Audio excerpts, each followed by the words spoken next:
So now we start with the next topic, that is oxidation number. देखिए oxidation number को समझने के लिए पहले हम कुछ एग्जांपल लेते हैं. सपोज NaCl की फॉर्मेशन हो रही है. तो NaCl कैसे बनता है? NaCl में आपको पता है कि आयनिक बॉन्डिंग होती है. सोडियम के ऊपर 1 पॉजिटिव चार्ज होता है, क्लोरीन के ऊपर 1 नेगेटिव चार्ज होता है. ओके, तो यहां पर जो चार्जेस हैं ये चार्जेस आर एब्सोल्यूट. एब्सोल्यूट का मतलब है कि सोडियम ने एक इलेक्ट्रॉन कंप्लीटली लूज कर दिया है तो उसके ऊपर एग्जैक्ट 1 पॉजिटिव चार्ज आ गया.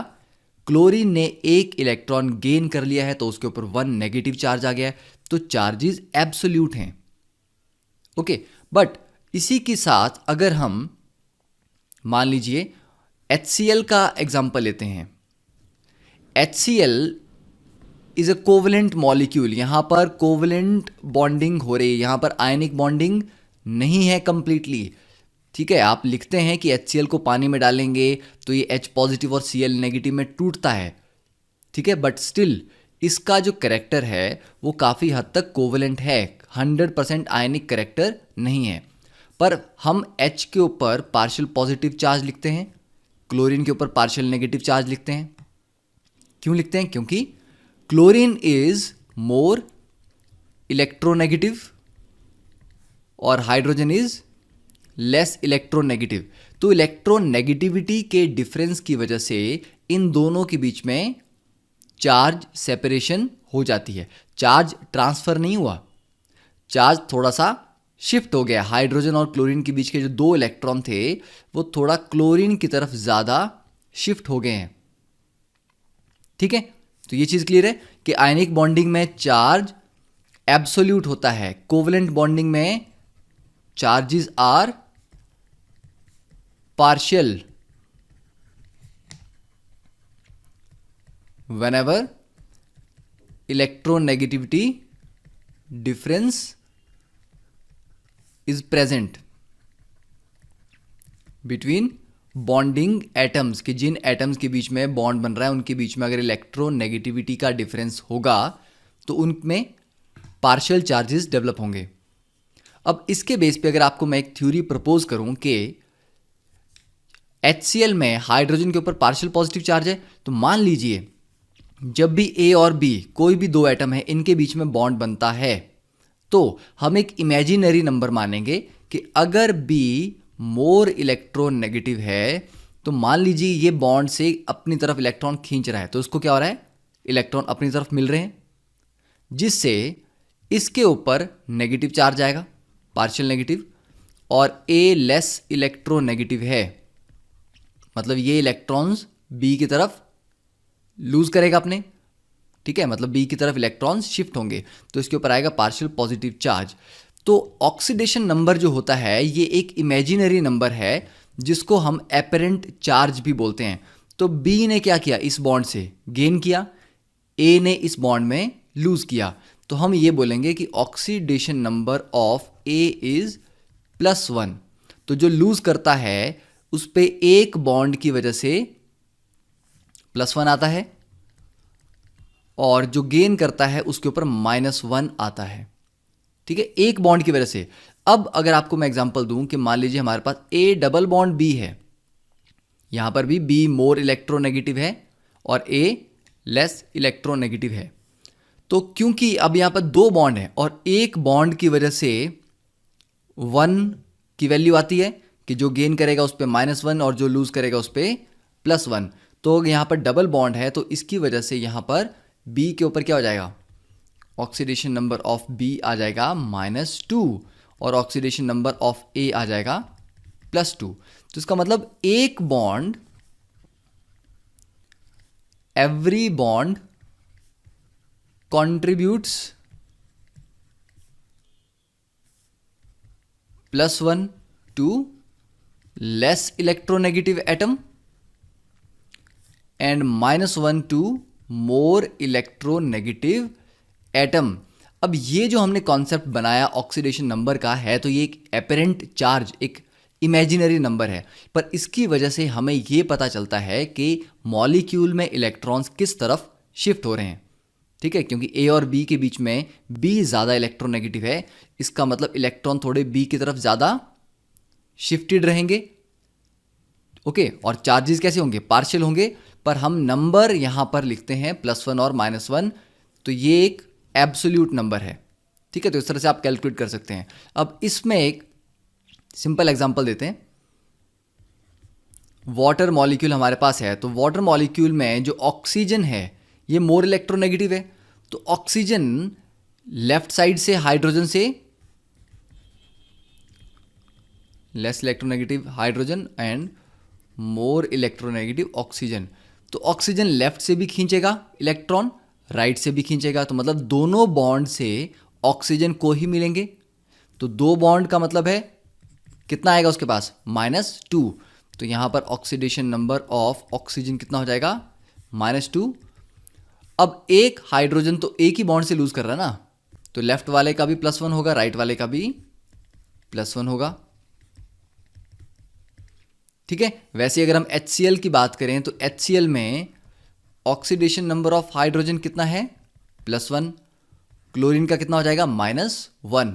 फिर चाहे आप HBr ले लें, वहां पर भी ऐसा ही होगा। ठीक है, फिर एक और एग्जांपल लेते हैं CO2 का। अब CO2 में कार्बन इज लेस इलेक्ट्रोनेगेटिव।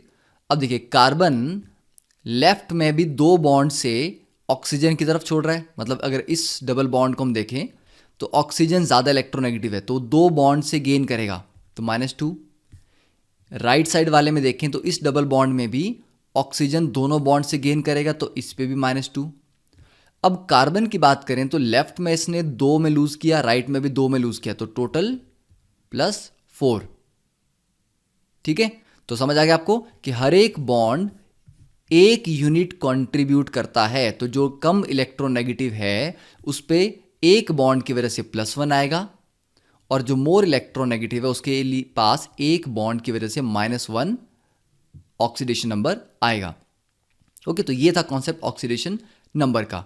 अब इसको अगर हम एक रिएक्शन में अप्लाई करें, जैसे कि CH4 + Cl2, ठीक है, चलिए 4Cl2 gives you 4CCl4 + 4HCl, तो ये हमारे पास रिएक्शन है यहाँ पे। अब इस पर्टिकुलर रिएक्शन में क्या होगा? कार्बन और हाइड्रोजन में ज़्यादा इलेक्ट्रोनेगेटिव कौन है? देखिए, इलेक्ट्रोनेगेटिविटी ऑफ कार्बन होती है 2.5 और हाइड्रोजन की होती है 2.2, तो मतलब कार्बन ज़्यादा इलेक्ट्रोनेगेटिव है। ठीक है, तो CH4 के स्ट्रक्चर को तो आप जानते हैं कि कार्बन के साथ चारों तरफ एक एक हाइड्रोजन होगा, तो कार्बन ज़्यादा इलेक्ट्रोनेगेटिव है, तो चारों बॉन्ड से कार्बन ही गेन करेगा, तो कार्बन 4 तरफ से गेन करेगा, तो कार्बन पे क्या आएगा ऑक्सीडेशन नंबर? -4। तो ऑक्सीडेशन नंबर को आप हमेशा एटम के ऊपर लिख सकते हैं, और हर एक हाइड्रोजन एक एक बॉन्ड में लूज करता है।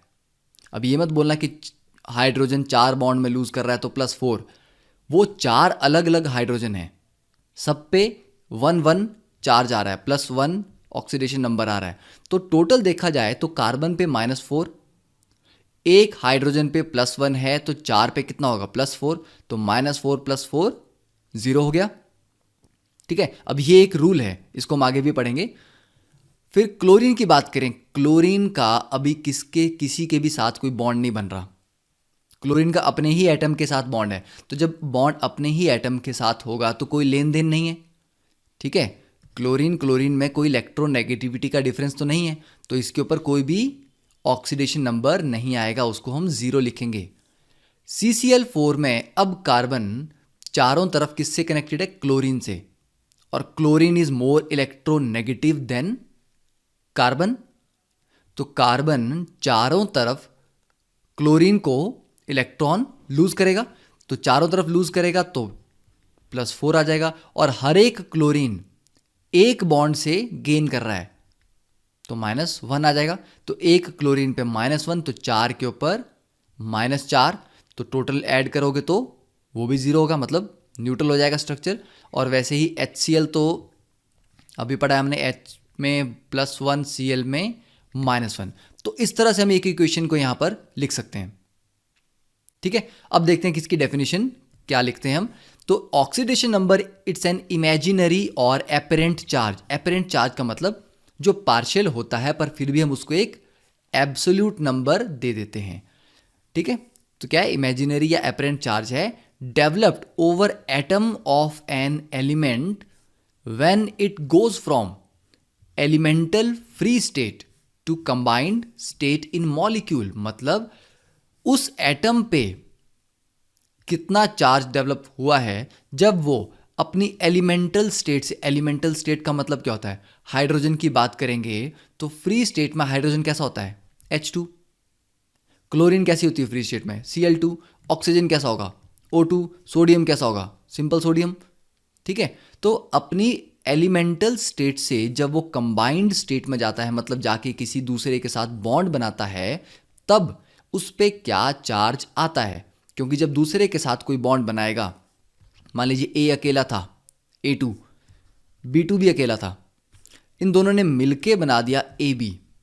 जब A2 अकेला है तो इसका ऑक्सीडेशन नंबर 0 है क्योंकि ये अपनी एलिमेंटल स्टेट में है। B2 भी अभी अपनी एलिमेंटल स्टेट में है।